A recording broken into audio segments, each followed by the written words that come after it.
Come on! You already know, my man. brother. Yeah, man. I Hey, niggas I started don't know what manifesting we're doing. and I ain't know. I'm trying to do that. That's it. Yeah, let's do this, man. Let them all. Light them up. Come on. 1/4 of the composers. You already know. That's my best case, I'm my worst case. And now I'm balling, now they hit me with a hurt face. Alright, cool. Yeah, so we were talking. What I wanted to find out is the composers. Like, talk to me about how that started. How it really started, oh my Yeah. gosh.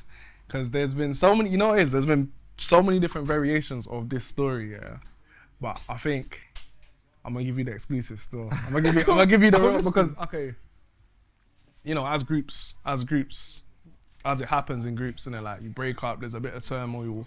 And I think as a result of that turmoil, in our current phase of composers, whenever we get asked that question, Thank you.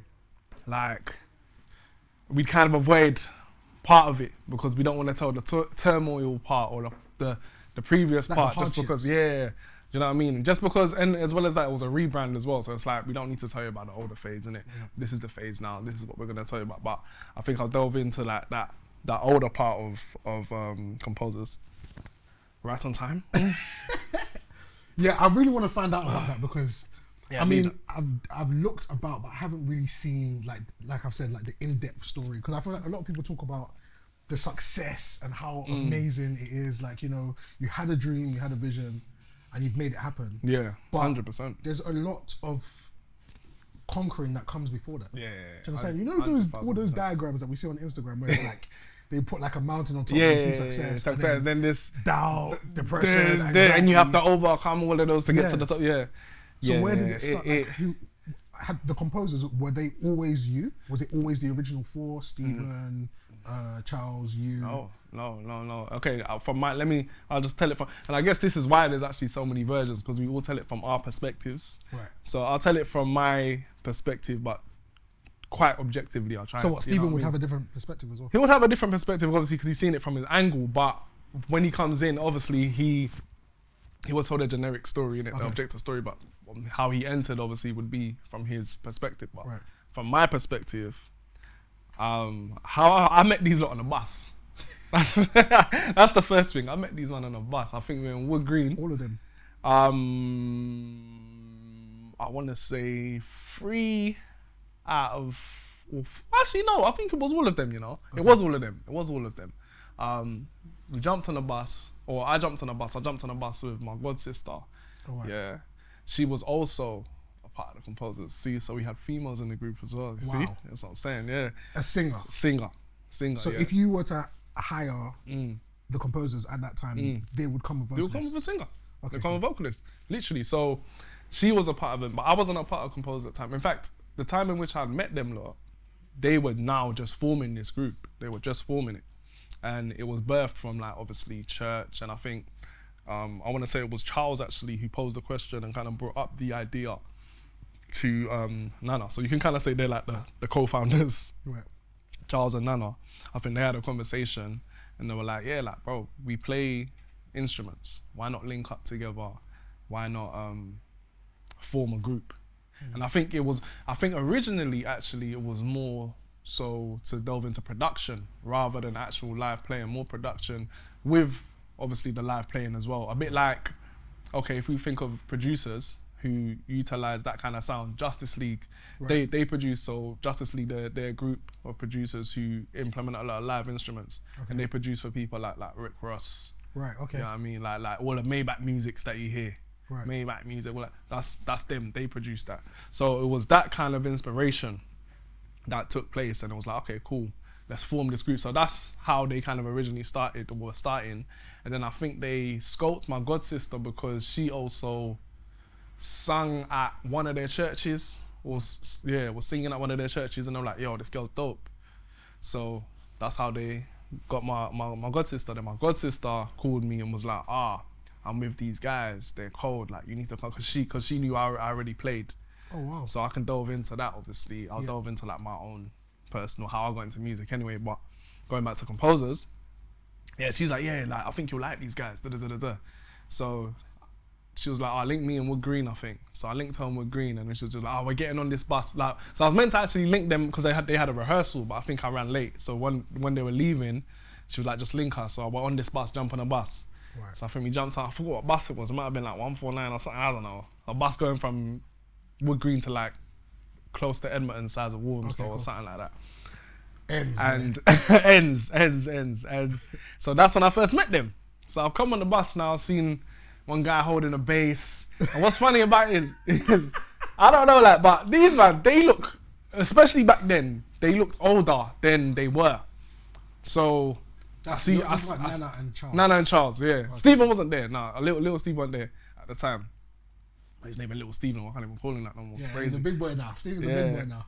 But yeah. So I see them two, and I'm thinking, oh, these man, they look like they're in their 20s, like 20 something or whatever.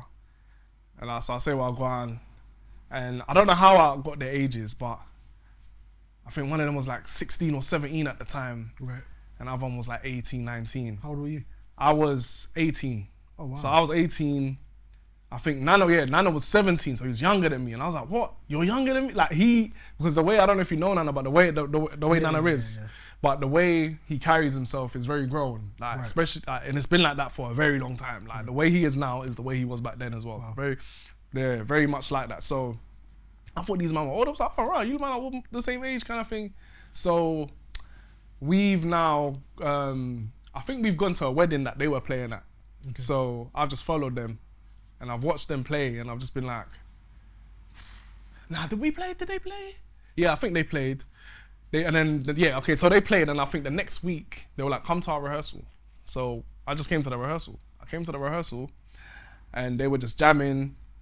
You know how it was back in the day. We just used to link up and play. Like, you know how us musicians, we used to like. Wait, so was it a church thing? Did it start? So it started off church, very much just jamming in church. Nana's dad's a pastor, so we used to go to his church and just chill there and vibes there. So I remember coming into the rehearsal and thinking, yo, these men are sick. So we had another drummer at the time, Stephen Gammon. Yeah? Stephen G Legend. Okay. G Legend. Yeah. Shout out G Legend. Dope drummer. Come on, man. Old tight Stephen. At least even shout, I haven't spoken to him in a minute still, but that's my boy, that's my dog. He was the OG drummer of Compozers, should I say. And then I'm also gonna throw this name in here. Benji Flow. Yeah. You're lying. Yep. Benji was playing drums. So when I say Pepper's getting hold on. When I tell you Pepper's getting the exclusives. I just saw, man. Pepper's getting the exclusives. Wait, hold on. Do you get what I'm saying, innit?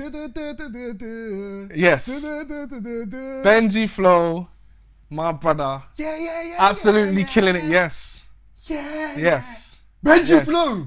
Play drums. Yes. No. He played keys. Okay, cool. Keys, I can see. That's what I was building. He was so Stephen was playing drums, he was playing keys, Biggs was playing keys, Nana was playing bass.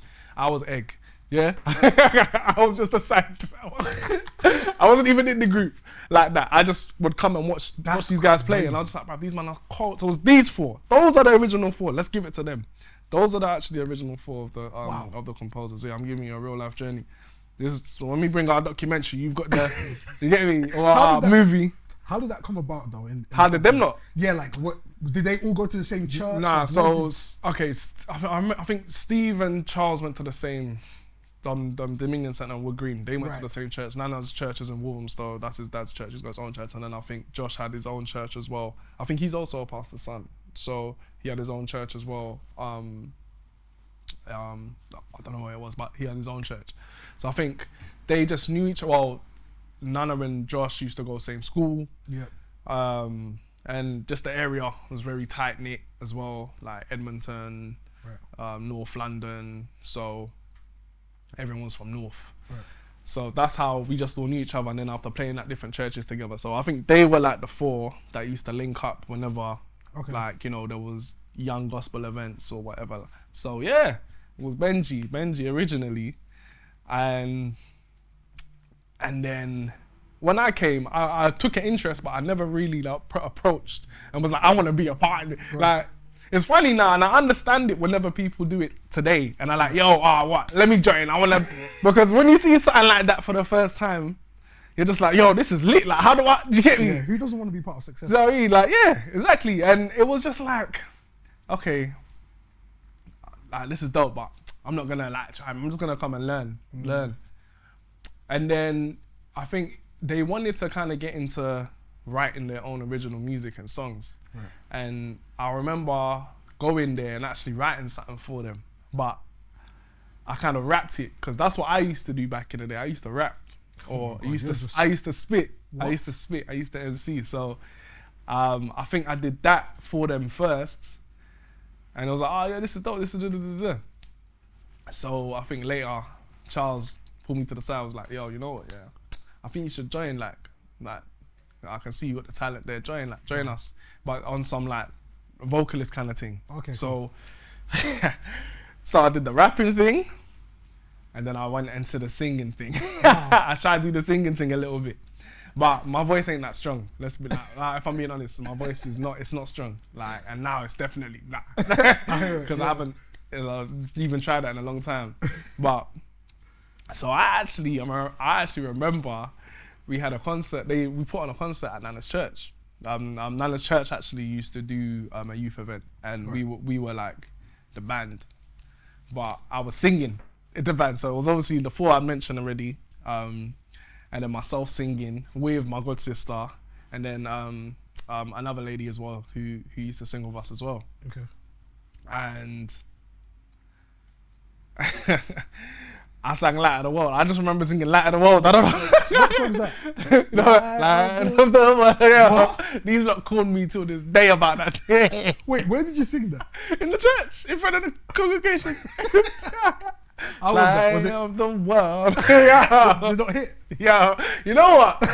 I mean, at the time it was worship, innit? Like, as long as I'm singing to God, it's gonna hit. You get what I'm saying? Right. I'm singing. It's gonna. But I don't know if it was the best at the time. But I mean, it was But at calm, that innit? time, like, you were confident. That, Yeah, I I've even think I missed the. I think, like, you know, when the keyboards gives you an intro, I even think I missed the intro. Like, everything, it was just like, nah, this ain't it for man. But I still kept going. I think I did it a couple times.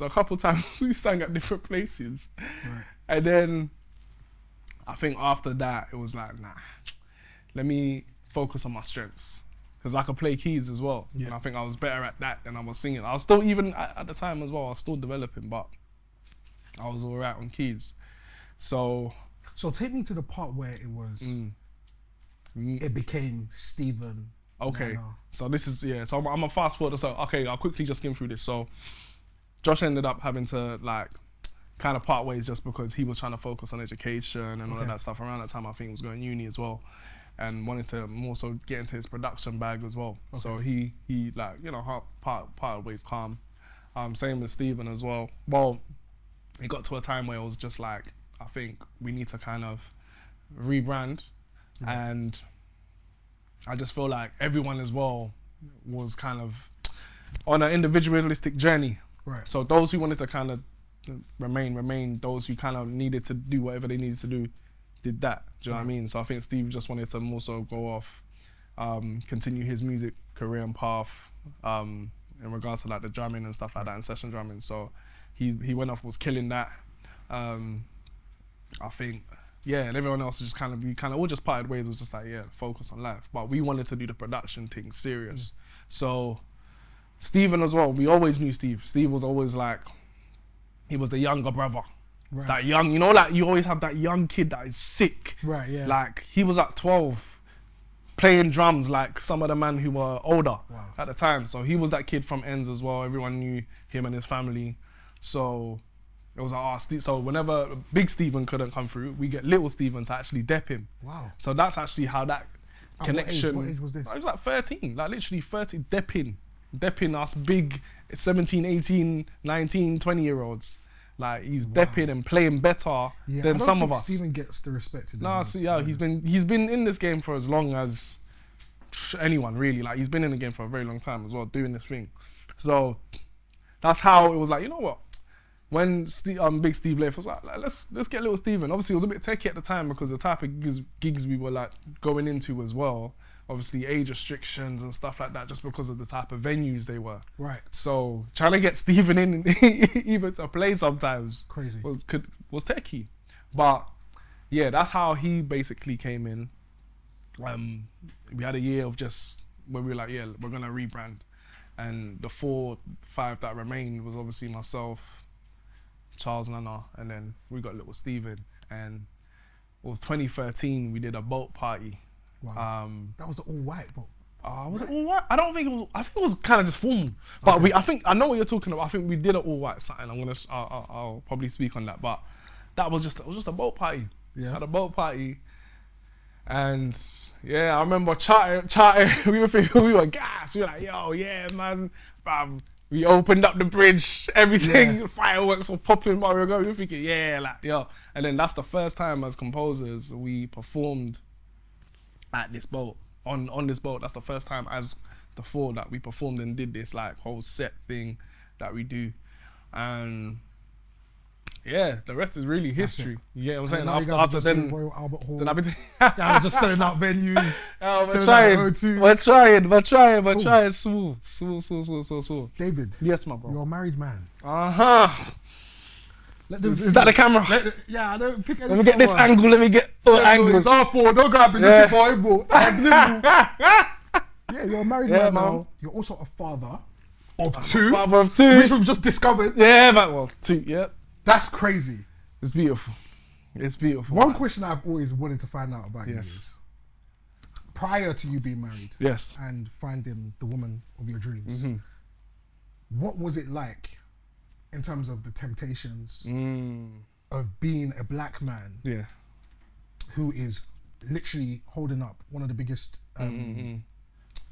industries in the UK and globally? Actually, you guys are massive. What is it like being you as a black man in the industry, like being in the limelight as a single man, and then transitioning being into that as well? Like, what is that pressure like? How do you deal with that temptation? I mean, that's a very good question, man. I think my biggest thing, and I always even say this to my wife, is flee temptation. It's just about fleeing temptation. I think flee is a strong word. Yeah, man. You have to use that word. It's flee. It's flee. It's not walk away. It's not mop away. It's not even entertain. It's flee. Like, just leave the area and environment. I think that's been my mantra for the longest. For the longest. I think, to be honest, to kind of help me, or what helped me a little bit, was I think I've actually always kind of been in a relationship. I've been that kind of guy by default. Like, not even because that's what I want. It's just, I don't know, for some reason I just end up being in relationships rather than I've been in a long stretch single for time, and then you get me. I've always been, so I think that's what's kind of like protected me in that sense. So I can even say from like 18 I think I was in my first real relationship. I was in that for a few years, I think 4 years, and then I probably had about a year to recover.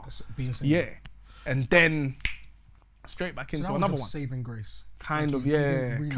There wasn't any space for any distractions. There weren't too much. It wasn't too. I had some, you get, but not. It wasn't crazy. I didn't get that moment to have a crazy stretch of like. So I'm guessing, does that mean that you didn't really have, when it came to getting married, there wasn't really much of a. There wasn't a lot of work that you had to do within yourself. Nah, there wasn't too much baggage. There was disciplines, 100%. There was disciplines, but if we're talking in regards to maybe like you said, like the temptations or those type of obstacles in regards to that, or in regards to the females, I think I was all right. I think I was okay. But surely it must be different now, because I would say you guys are like at the height of your success. Now it's even worse. Still climbing. Oh, we're still climbing. So what's that like? 100%. I'll be real. Now it's probably even worse, because now the name is bringing a lot more traction and all of that stuff. And like you just said, Afrobeats is now, because back then as well, that's another thing. Back then, as much as we were climbing and we were getting our names out there, Afrobeats was still very much not a known genre like that. And we've been kind of championing it for a very long time. So when we were doing it, when it was in our earlier ages, it didn't bring a lot of like crazy traction. If anything, if we were trying to do a madness, we would have to pursue it in a sense. But whereas now, I'm sitting, we're calm, and it is just. It just comes. It's just like it's just not hard at all no more. Like that. Like, it's crazy. And so, like I said, in those type of environments, we just have to separate ourselves, otherwise it's techie. So was marriage a big decision for you? In the sense of, did you ever think, was there ever a point in time where you thought, I'm a young man that's on my journey in business and in life, and I'm, I'm getting my pace, I'm growing, I'm getting bigger. Yeah. Was there any point in time where it was like, is this the right time to settle down? Am I 100%? Do you know what I mean? Like 100%. how did you deal with those doubts? Did you have those doubts? Like, yeah, I think, okay, one thing I can say, I always had that moral instilled in me, which is I want to be married and do this life thing properly. Like, I don't want to like marry out of wedlock because I've got a child and you know what I mean, and I did a madness and now I'm messing up. I always wanted to say, like, let me do this properly. Let me get myself a wife, even let's get married, let's, build together, let's have kids together, let's grow old together. That's always been my mindset. But I definitely had doubts in regards to marriage, just more so, and I think this is just a generic man thing, which is you want to be able to provide for the person you're with. So as a result of that, I need money, and if I ain't got the money right now, I ain't trying to get married. That was my thing. I was like even when I was with my wife currently now, I used to tell her all the time, listen, I'd marry you tomorrow, if I had the peas. Like, let's wait, let me build that, let me da. So that was my mind. So for a long time, that was kind of my mindset, and I feel like that's the mindset of a lot of men, and it's crippling us. That mindset is crippling a lot of men in regards to marriage, because they're waiting for the right moment. They're waiting to get that big payout or that right job. I mean, don't get twisted. I fully agree and believe that you should have that foundation before you get into life. Don't do it without a plan. Do you know what I mean? Like, marriage is expensive. Do you get? So you can't just jump into it without any kind of plan. But it can't be a deterrent for you to get married, like, because then you leave a lot of these women in the lurk, and then you know what I mean, it's like 10 years down the line she's still engaged to you and because of the excuse of money. Let's be honest, do you know what I'm saying? You're saying you let your wife know currently, well, at that time she was your girlfriend, that my financial situation isn't blah blah blah, but that is, it can be rare. I wouldn't say it's for all women, but there must have been a level of comfortability and vulnerability that she gave space to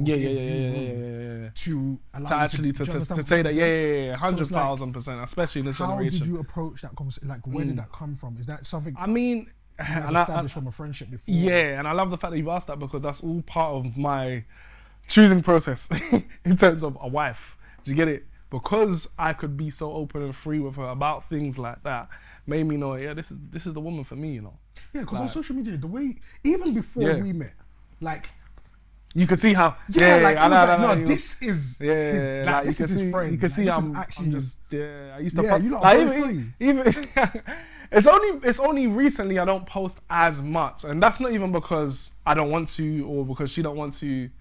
I think just obviously naturally I'm quite busy, and then I think I've really just tried to, there's just a different branding in terms of my page that I'm trying to do, but regardless of that, I would still post it. If you have me on Snap, I'm gonna post it.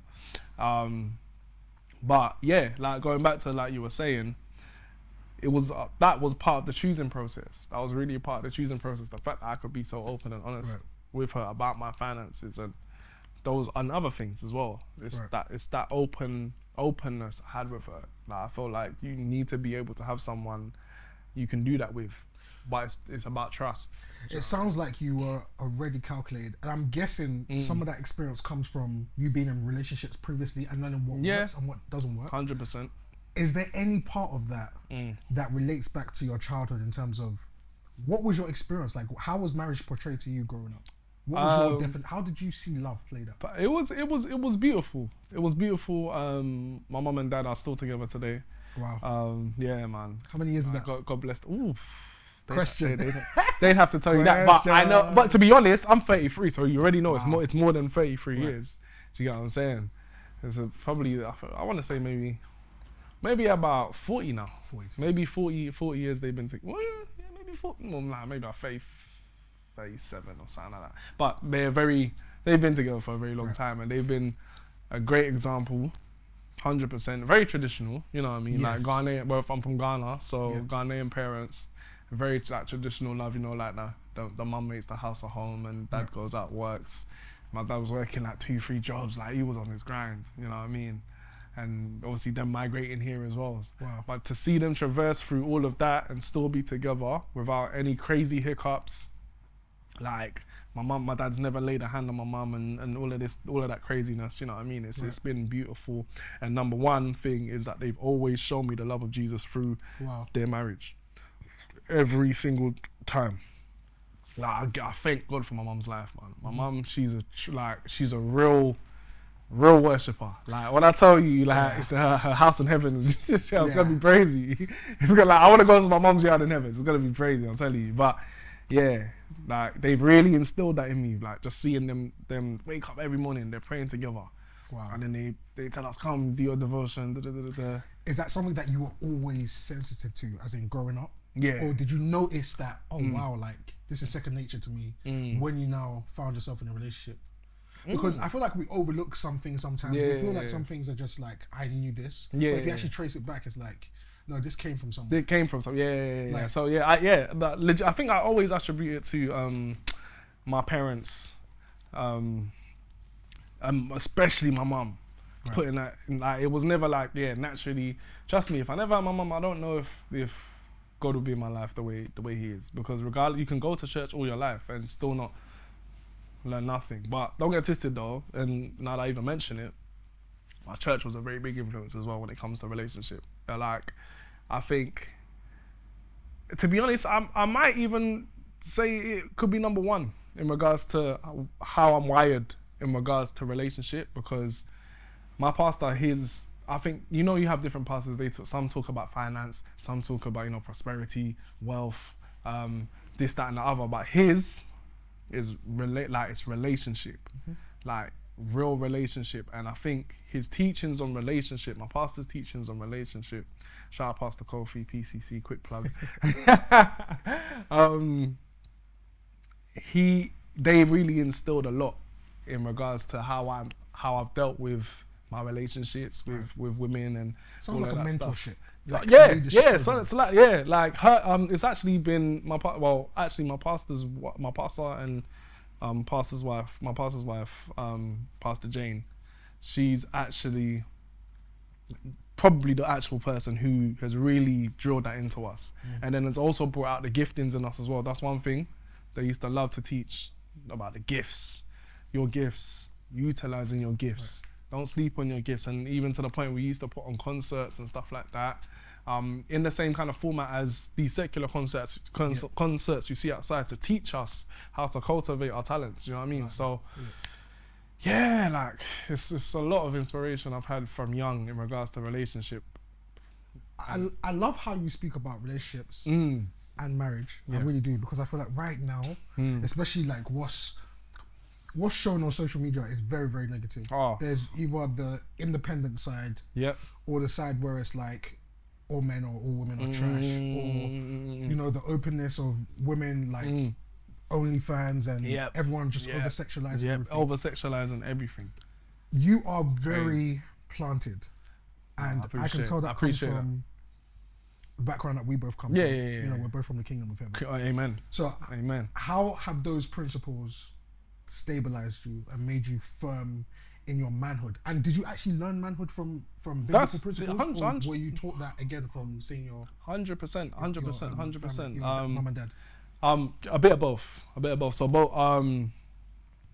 Sorry, the reason why I asked is because it's actually amazing how I can see myself, and I could see another man who was growing up in, I would say, a stable household. In the sense of you've had mum and dad. Do you understand? There is 100. A massive difference. Like you can really see it, and I've seen it on several occasions. Even the composure, the energy, the clarity, like, and how you're able to just focus on stuff. Like, I'm sure you don't really struggle with focusing. No. Exactly. Well, no. No. So it's like I really want to just see how that permeates every single area of your life, especially your relationship and your manhood. Like you said, even going back into that question, first and foremost, the word us being part of the heavenly kingdom. I think man, our people, man, we need to just rise up. We need to rise up because there's so much power in that word, and I feel like people need to understand and know it. Like the world doesn't know the word. Right. Do you get what I'm saying? And it's because of that I feel like you said, I love the word planted. Like I've got a solid foundation. That's the foundation. The word is the foundation, and I've learned that through going to church and being in fellowship. My pastor's teachings, my parents, they've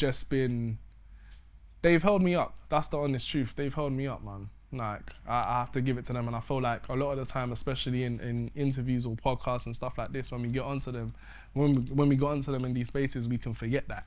And we just attribute all of these things to the world and like, yeah, I've done this and I did this and I made sure I did. Nah, it's all God. Literally, I think it's all God.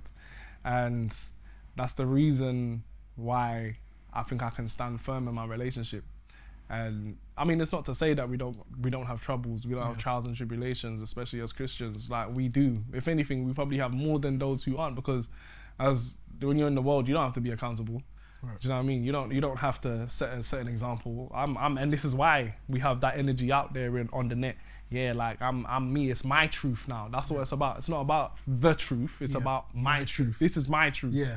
But the truth of the matter is that only Jesus saves. Yeah. That's the truth of the matter. It really cringes me when people say that, because they don't understand that your truth is opinion. Yes. It's not truth. It's opinion. It's a bit like I mean, you really hate, but. It's like, bro, the internet is mad, bro. It's like when I sit there and deep it, it's just like, we're really like the Bible talks about it, and like we're really in the times right now. Like the world is going skits. Yeah. It's going, and then we're hearing all types of madnesses as well. I'm talking about Russia's about to bomb here, and it's crazy. No, it's nuts. It really is scary. I mean, that's a side note, but yeah, it's crazy, man. So I just want to say, like, first of all, Hevelin, that's how you say it. Yeah, Hevelin, yeah. Everyone, that was good. That was good. Hevelin, everyone always butchers her name because it's like... Yeah, I say... And I don't blame them. Some say heavenly, some... Oh, heavenly. No, so yeah, some say heavenly, like, heavenly. Yeah. Some heaven... Heavenly is crazy, though. One Nigerian guys he's totally missed the H. I know you like to miss your Heavenly. H. Heavenly. I hear it still. You know what I mean? But... Yeah, Hevelin, cool. or Hevelin. Yeah. Hevelin. Yeah. Hevelin is the that's right name. Sorry. Yeah. Okay, cool. So it's crazy because I always speak to some of my guys about this. Right. And it's like obviously I grew up in church. Yeah. But the way the Bible or Christianity was taught to me was very religious. Yeah. And it's like as I've started to mature, and I've been through life, I've been slapped, I've been battered. You're only forced back to one place when you've been exposed to that place anyway. Yeah, and even if you weren't exposed... Do you know, I was having a conversation with someone and I was like, you know when someone messes up? Or they do something crazy, or like, let's say they drop their phone. Yeah. Someone who says that they're an atheist. The first thing they say is, Jesus Christ. It's like, why do you never say Allah? Or Muhammad? Or you say Jesus Christ. Yeah, so it's like...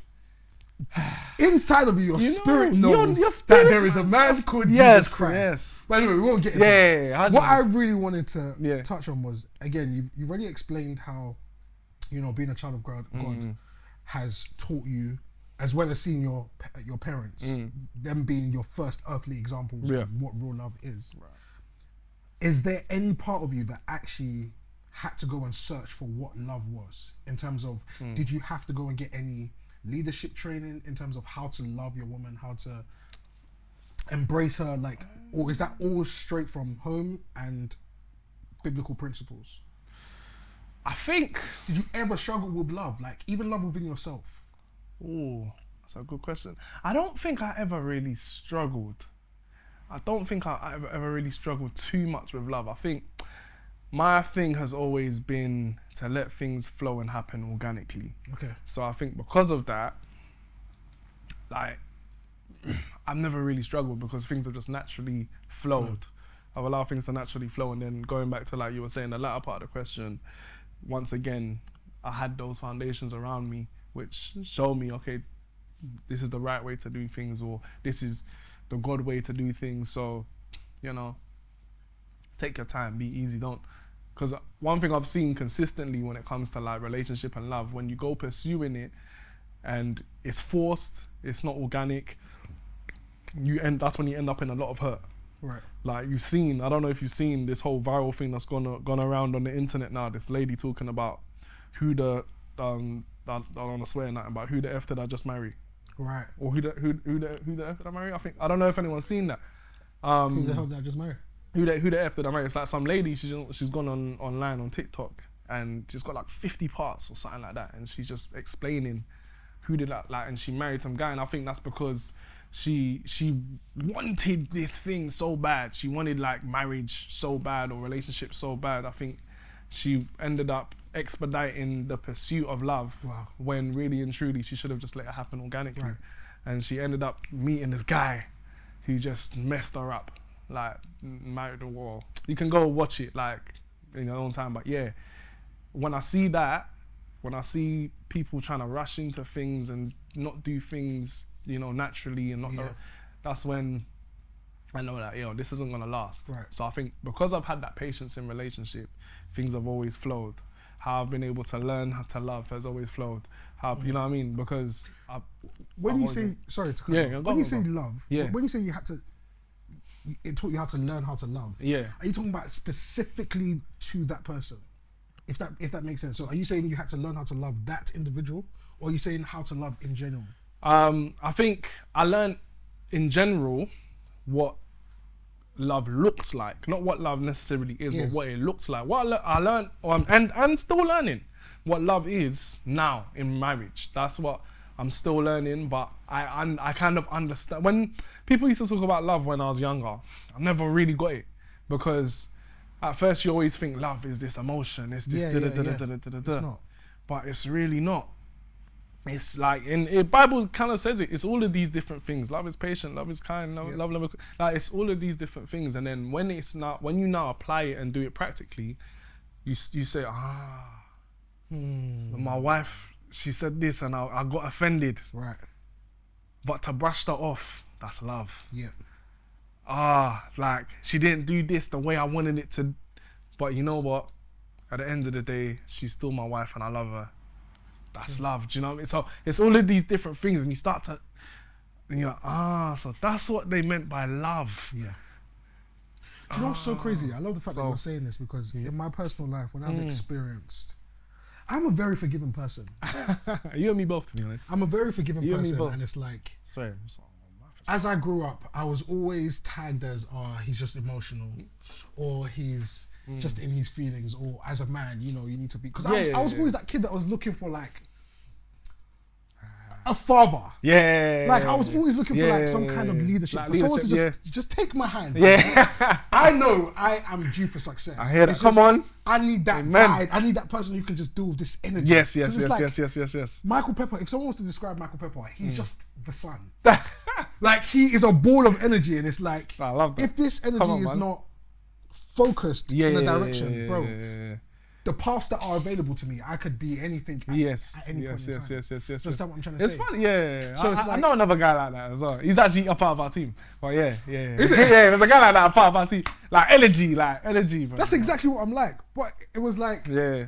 So the point I'm trying to get at is, at some point, I nearly faced a turning point in my life where I was like, I want to become that person who can hold on to grudges and beat people up.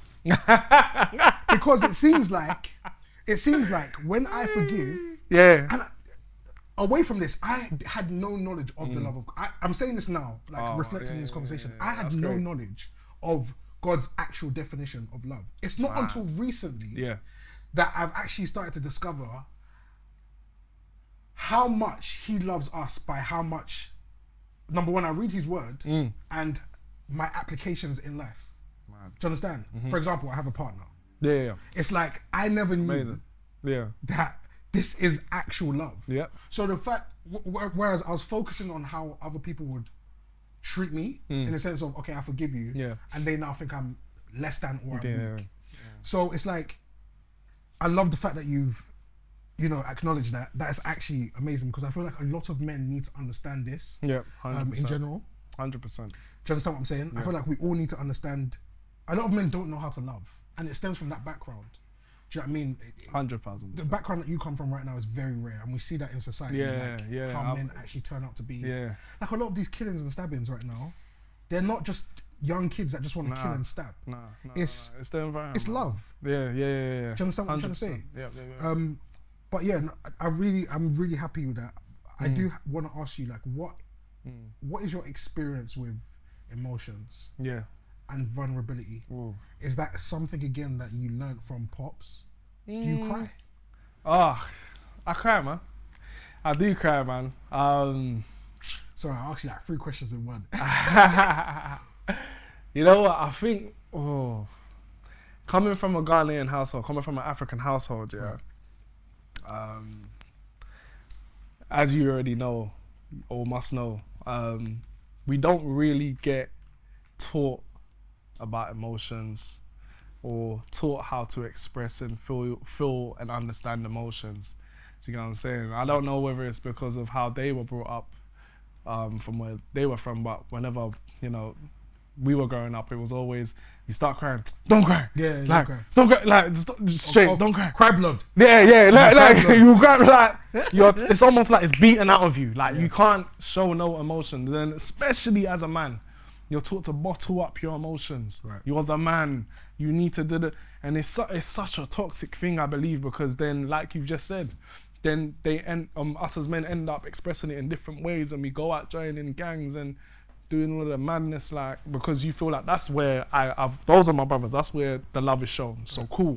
Because I ain't getting it from home, so I'm gonna go out there and do my thing. But it's in regards to myself, I feel like emotion for me was never like, we never opened up about emotion in my family that much until tragically my sister passed away. Wow. Yeah, my sister passed away 10 years now. Well, okay, it's 24, so about almost 11 years now.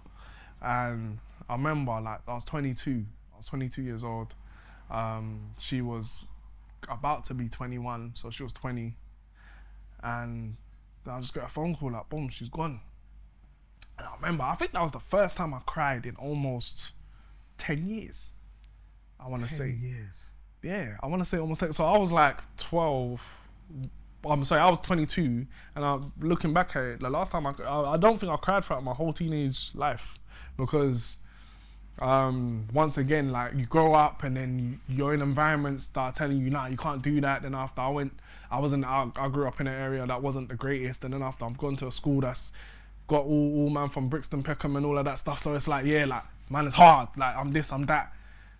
And emotion is never really at the forefront of your mind, innit? Because so, would you say in those kind of environments, it is weakness? Yeah, 100%. 100%. Like, well, quite like, what, use this? Like, do you know what I mean? You're looked at as lesser than because you're showing emotions and feelings. So I don't think I expressed that until my sister passed, and it just broke me. And it's just like, whoa, like, I need to speak about this. Even now, I still need to speak about it. Do you know what I mean? Like, because it's one thing losing someone, but when you lose a family member, mum, dad, sister, brother, it hits different. But it's only by His grace that, honestly, it's only by His grace that I've been able to traverse through this. And I think that once again, that grace came through the form of my mum. And her being such a pillar, because that's her daughter, her first daughter. She's got 2 daughters, so that was her first daughter, then my younger sister. Like, yeah. But just seeing how she just was such a pillar in that moment kind of said, nah, I have to be strong now. Yeah. And I think through that, we started to open up more about our emotions and feelings and just speaking to each other in regards to how we're genuinely feeling. Right. Because so there were times when I speak about, like, when I was younger, I felt like I was a bit boxed up and, you know, I could express myself, but there was times, you know, where it could be a bit hard and there could be a bit of back and forth between, like, maybe me and my pops or whatever it was. But we just were able to get to a place where we could speak more. And I still am learning how to express my emotions more. Yeah, being in marriage shows me that, yeah, I still have a lot I need to work on in regards to my emotions. But it's a journey, man. It's a journey, 100% it's a journey. And yeah, I can only be candid and real about that one day, man. It's not easy, Nah, I bro. feel you, bro. It's not easy, man. So you would say that was your first experience with mental health for you, like your first real life, I think that like for wow, me, like this is real for me. I think I haven't been the same since. If I'm being honest, I haven't been the same since my sister passed. When she passed, I want to slightly say I was, I wouldn't say I had as much energy as you, but I think I was a little more outspoken. You like, if you know me, like everyone says, like I'm the quiet guy. I'm the dark horse. Like no one really knows, like my ingoings and outgoings, or knows me like that. Sometimes people won't even know I'm in Composers like that. Like we could go to an event, all four of us, they'll dap up everyone, like they've seen all of us, but they ain't deep to me because I'm like the quiet one. And it's not to say that is like that is me, you know, in totality, but I was a bit more outspoken. I can definitely say that I was a bit more, and I feel like my wife gets that anyway. She gets the fullness of me in that sense because it's my missus. But I feel like I gave more of that part of myself to everyone prior to my sister passing. Now I feel like I've mellowed down over the years. I don't know, it could also just be an age thing. As you get older, you calm down and you just become a bit more settled, and you know what I mean. But I definitely was a lot more back then, you know what I mean. So yeah, it definitely affected my mental. Is that something that you dealt with like professionally, or is that something you dealt with God? Sorry. Yeah. Is that something you dealt with professionally? Yeah. Do I need to ask him again or? Yeah. I think. Well, professionally, I actually haven't done that yet, but I want to. I'm gonna actually go into therapy. I think I'm gonna start therapy this year. I definitely recommend it. The way I approach therapy is, I use everybody around me as a therapist. Yeah. I don't know where I got it from. I've been quite open as an individual from That's young. good, man. Do you understand? Because I just feel like, first of all, who are you, and are you gonna sell my information? Yeah. And by the time you give out my information, where you saw me yesterday, I've moved. Yeah. Do you understand? That's so it. I'm constantly moving. Yeah. But I feel like the world is our oyster. Yeah. However, I know not every man will feel comfortable of like, why does he have to know my Yeah. information? 100%. 100%. But how? Where does therapy? How is therapy seen in your mind? How do you see therapy? Just to clear up what I was saying. Yeah. Therapy for me is like, my base understanding of therapy is my life is not mine. I haven't experienced what I've experienced for no reason. Okay. For me to just sit here and be like, yeah, life was hard to me. Yeah. So I feel like the more I open up, I get healed. I don't know what it is. Like me opening up to someone and letting them know that, yo, this is where I'm at. Right.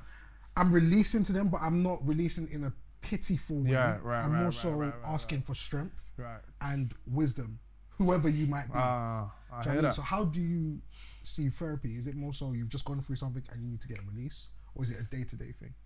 I think for me, it needs to become a day-to-day thing. It's not that right now, but me, I'm very protective of my peace, and so sometimes it can be a bit daunting opening up because I don't want everyone to know the ins and outs of my personal but like you just said, and it kind of now has hit me, our lives aren't our own. You know what I mean? It even says it in the word, innit? Like our lives aren't our own, and yeah, we belong to Christ. So in you saying that, it's even open a whole new door for me, and it's something I do want to be. I do want to see as a place where I can lean on someone else, but also that someone else needs to be someone with wisdom, because like that's another thing that kind of deters me, is sometimes you go to therapists but like they're just glorified talk show hosts that just want to gossip about your, do you know what I mean? So you have to go to the right people, and people with wisdom, people who with understanding, and people who are gonna actually genuinely, do you know what I mean, care for you. So yeah, man, I think I do see therapy genuinely as a place where I can look to someone to lean on, who can, you know, give me advice and guidance in regards to how to traverse through life, depression, stresses, death, and yeah, because I think especially as like once again like as men, we put up a wall, and I think I've put up a wall and tried to put stuff on my shoulders like like nothing affects me, like I'm that guy. But then when certain things happen and I see my reaction and I'm like, I didn't even need to react. Why did I get so mad? Like, why did I?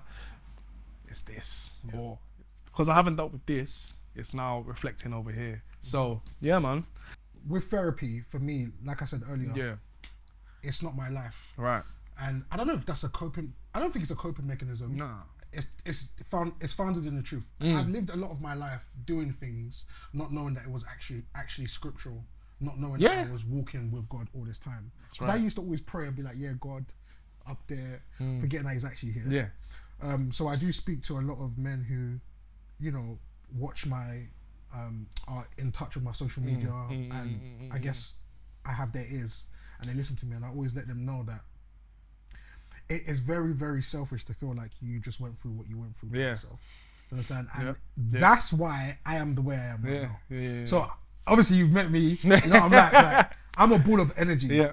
I make sure, like, I consciously, every single guy that I speak to, I let them know that, bro, I love you. Come on, man. Like, come on, bro. For real, like, and I hope you know I love you. There's nothing wrong with that, man. You know what I'm saying? Tell your guys you love them, man. How do you? I know, obviously, right now there's this whole why thing going around. There's a why, pause. Like, listen. I don't care about all that pause stuff. If you're firm in your, obviously, I know now you have to make it very clear. Yeah, you know what I mean? Because of like, understandably, do you know what I mean? You get, especially when you're wearing pink. Listen, this is fashion. That's fashion. It's fashion. Let them know. Just before I shake before you. But nah, David, it's been amazing, man. Like, thank you, brother. I've always loved your energy. Like, come on, man. Come on, G. I do feel like men like me and you need to be out there in terms 100%. Of you can't be around you and not feel that radiating love, that energy, that peace, and that depth. Like, there is depth to you. There is more to you, and that's why I really wanted to sit down and speak to you. And there's so much more that I still want to uncover. Yeah, I appreciate it. Especially on the mental health side, like, you know, death, depression. Because especially being in the limelight, like, you guys, you have to turn up. You can't come to a show, bro, down. You have to turn up because music's that energy, thing. Right? It's not easy. Like, we've had fights before we've had to go on stage. It's that crazy. Like, we've had big boy fights, but backstage, like, it's just about, man, it's been mad, man. So I don't know why everyone likes to come backstage ain't lit, you know, I'm telling you. Well, I mean, it's lit if you want to see drama, but it's not lit like that, I tell you, man. Things happen, but yeah, man. Cool. David. Yes, Melodee, my brother. I've got one last question for you. Yes, my bro. What does empowerment look like to you for the next generation? I'll say for the next generation, especially next generation of men. You know what? For me, I think we need to protect our women. I think that's empowerment for me. You know, I think it's protecting our women. Like you said earlier in this interview, like, when you go on socials now, when you listen to all of these podcasts, all they talk about is the back and forth between men and women, and it's never like, how, as men and women, do we come together? Do we build one another up? Do we protect one another? It's always, this man is broke, so he can't take me out. This person is like, this gal is this, so she, like, how about we come together and we empower one another? Like you've just said, as men, we need to protect our women, you know what I mean? Because I've seen it firsthand in my marriage. When you empower your women, they build you up. Ridiculous. Bro, they build you up. Your bag goes up. Your price goes up. So, like, we can't look at them and think, they're this and that. We need to protect them. Let's take the lead, because I think now we're in a generation and time now where men are looking to women to take the lead. Right. And as a result of that, lost. Like, we're in a lost generation, and as a result, now look at, because women know they are not the leaders. They know that. They're looking to us, but the thing is, there's not enough of us taking the lead, and so as a result, they have to forcefully do it. So, yeah, man, just to round up that question, we just need to empower our women as men. You know, let's get married the right way. Let's not force it as well. It's not a force. But marriage is beautiful. What would you say to those women that say that God told me that I should marry you, or God told me you're a man? What's that? Oh, God said that. Were you? What would you say? What would you say? The woman that said it's like God. Listen. Said that. I don't know if I believe that. See, that's a whole topic in itself, you know. Listen, That's a whole, because now you say, we'll get to that. Man. We'll come back to that one. But I'm gonna just say I don't believe in that. I'm gonna just shortly put, I don't believe in I definitely don't that God has said this is your man. I'm telling you, I can give you countless stories of people who have said that. I don't believe he'll tell you the exact person. Right. That's what I was gonna even get into. Yeah, you're right. I don't think he'll tell you this is the person, but he might sprinkle a couple people around you. Do you know what I mean? And you pick. And yeah, because like he's giving us free will. And at the end of the day, if he was to intervene and say this is your person, then really and truly he's going against his own rule. So listen, guys, just be in the right spaces. That's all I can say. I think it's just being in the right spaces and just use your sense. There's also that. Just use your sense and know and understand what it is that aligns. Look at a person who aligns with the word. Do you know what I mean? And I feel like you'll be able to find that person at the end of the day, man. David, man, this has been amazing, bro. Honestly, my bro. Like, yeah. Do you know what I My mean? bro. Like, I don't even know Pepper what to say. talks. Come on. Let me. I don't know about it. This is Pepper talks. This is proper talks. You get me? Come on, man. We're here, man. We're here, man. Come on, We're man. here, Come on, we're here. man. Come Bro. on, man. Come on, man. Every time, Appreciate bro. you, Every time. Every time. First place. Like I was saying, It's like the way I could just be so open with her, honest with, like, because I feel like every other girl I had before that, I'll be real, they were like the typical gal, I've got to take a Park Chimois, I've had Not even a little top golf. bro, nah, like I think like my last days was 2 exes, I don't know, last days I had, but that's when I understood that life. Prior to that, I was just going quick TGI and Nando's with the girls. They know what the budget can permit. Oh, fam, yo, it was. When I got this one girl, I was like, oh my days, this is serious, bro. Like, straight in. Yo, I've never spent the amount of money I spent. But it's not even about that though. It wasn't just that. It was.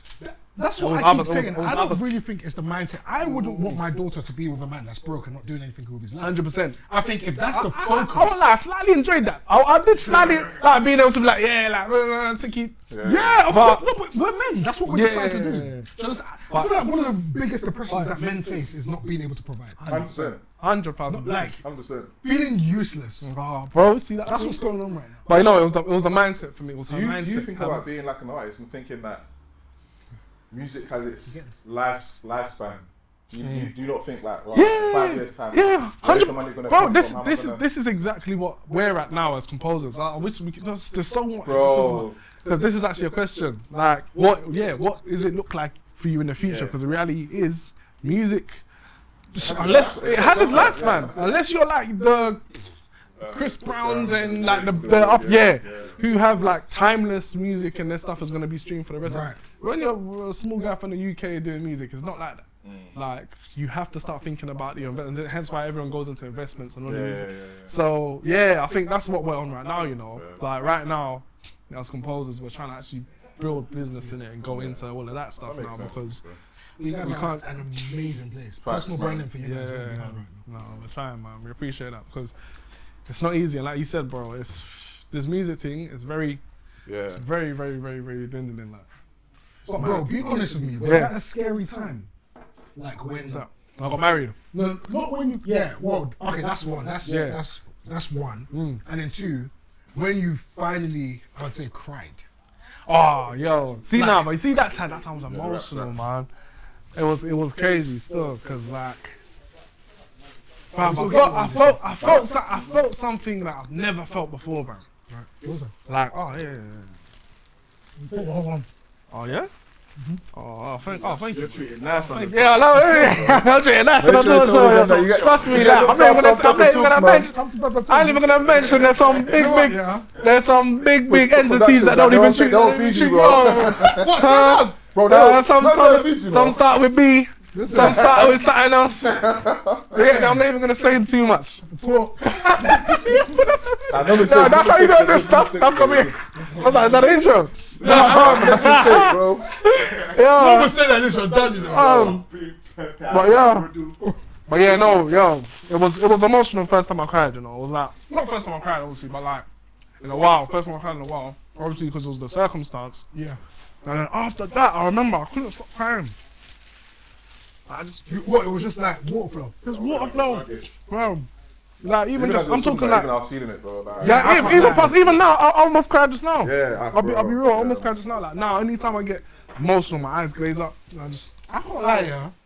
I think the closer I've gotten to God, like whenever I'm worshiping, I play soaking music in it. Soca. bro, even no, Soaking. like even when you play, we're playing. Just I was like, bro, this sounds like what I play when I put the kids to bed. Like I put like some little Yeah. keys on for the kids. Sometimes I got white noise, but just keys, like little like mellow. Nah. Because bro, like the more I've started to read this Bible, Yeah. I've started to see how intentional my father is. Yeah, my brother is scary. Bro, I was reading up on something. I can't remember if it was like a rabbi that was talking, and they were talking about how even our clothes, bro, radiate frequencies. Yeah. So back in the day, apparently they used to wear linen, yeah, or yeah, I think it was linen, to make them ultra sensitive. bro, I believe that, you know, because Because even music, yeah, it operates at. If I start playing like, if you were, for example, to start Yeah. playing more on the low side, Yeah, I don't yeah, know yeah, what the yeah, musical yeah, term is. yeah, But if you were to like play like dark music, Yeah. you're gonna feel a certain way. right, But like stuff like soca music, it's like an angelic. yes, yes, Heavenly- yes. Do you know what I mean? And when I'm in, whenever I'm in that space and I start worshiping, I can't stop crying. that's crazy. Especially if I pray. I don't have to pray for too long. I just feel like I'm floating. That's why for me is, I've never struggled to cry. Yeah, I've just never. I struggle to embrace it and 100%. understand why I'm crying. why you cry? Do you understand what I'm saying? It's because I'm feeling That's this deep. pure love that That's deep. I haven't experienced before. Bro, That's me. bro, that's Bro, like I said, we can do a part 2 or part three, two, bro. We gotta do a part 2, 100,000%, man. So what would you say now is easier? It's easier for you now. What in terms of like Like just being, like just being a lot openly more. being expressive. Yeah, I think it's a lot more easier now, man. A lot more easier. Like, see me, I don't mind talking about emotions, my feelings, things that I've been through. Like I said, like even, back then I would never mention that my sister passed.